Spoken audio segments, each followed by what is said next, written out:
Assalamualaikum warahmatullahi wabarakatuh. Shalom, namo buddhaya, Om Swastiastu, dan salam kebajikan untuk kita semua.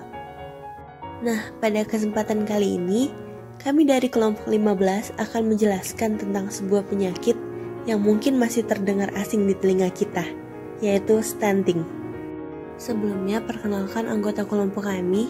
Yang pertama, ada saya, Selina Dia, kemudian Anissa Dwi Putri, Anissa Ulmia, Indah Maharani, dan juga Adinda Akhirianti. Baik, langsung saja kita masuk ke pembahasan kita yang pertama, yaitu pengertian stunting. Jadi, apa itu stunting? Stunting merupakan kondisi gagal tumbuh pada anak balita akibat dari kekurangan gizi kronis, sehingga anak tersebut lebih pendek dari anak seusianya.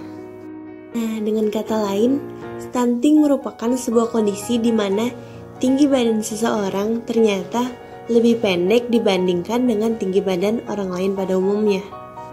Nah, kakak-kakak tahu nggak sih kalau sebenarnya stunting sudah terjadi sejak anak tersebut dalam kandungan dan akan tampak pada saat anak tersebut berusia 2 tahun. Kemudian, prevalensi stunting di Indonesia adalah 37,2% loh. Angka tersebut cukup tinggi jika dibandingkan dengan penyakit gizi lainnya.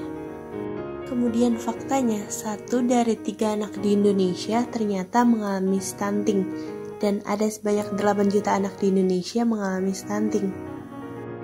Selanjutnya, yang kedua yaitu penyebab stunting.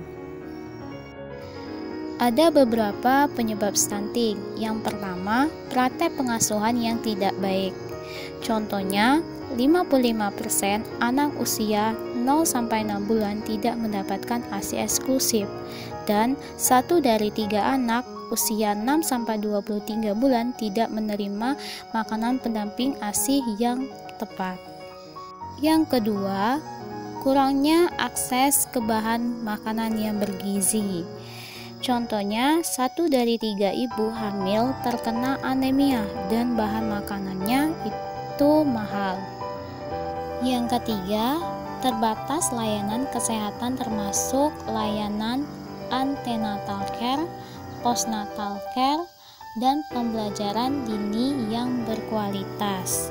Contohnya, 1 dari 3 anak usia 3-6 tahun tidak terdaftar di PAUD, dan 2 dari 3 ibu hamil belum mengonsumsi suplemen besi yang memadai. Yang terakhir, kurangnya akses ke air bersih dan sanitasi. Jadi, 1 dari 5 rumah tangga itu masih BAB-nya di ruang terbuka, dan 1 dari 3 rumah tangga belum memiliki akses air yang bersih. Selanjutnya, akibat dari stunting. Jadi, stunting ini dapat menimbulkan jangka pendek dan jangka panjang. Jangka pendeknya yaitu gangguan pada otak, gangguan pada pertumbuhan fisik, dan gangguan perkembangan motorik pada bayi. Berbeda lagi jika jangka panjang. Kalau jangka panjang ini mengakibatkan tingkat kecerdasan rendah dibandingkan anak-anak yang tidak mengalami stunting. Jika tingkat kecerdasannya rendah, itu akan mengakibatkan di sistem belajarnya. Jadi prestasi belajarnya tidak baik. Di dunia kerja juga begitu, dan bahkan kalah saing dalam mencari kerja. Di usia tua, itu cenderung gemuk dan menderita penyakit degeneratif. Jika jangka pendek dan jangka panjang berkelanjutan, akan menyebabkan kematian, dan dampak bagi negara itu mengalami kerugian karena generasi penerus mengalami kondisi yang tidak sehat dan tidak produktif. Berikutnya, yang ketiga, ada pesan gizi yang berisi cegah stunting itu penting, cukup gizi, lengkapi imunisasi, dan perbaiki sanitasi. Cukup gizi. Faktor utama dari penyebab stunting adalah kekurangan gizi, di mana disebabkan oleh kurangnya asupan gizi dalam waktu yang cukup lama dan menyebabkan adanya gangguan di masa yang akan datang. Zat besi, asam folat, dan yodium merupakan nutrisi penting yang wajib dipenuhi ibu hamil untuk mencegah stunting. Kekurangan zat besi dan asam folat dapat meningkatkan resiko anemia pada ibu hamil. Anak yang lahir dari ibu hamil dengan anemia lebih beresiko mengalami stunting.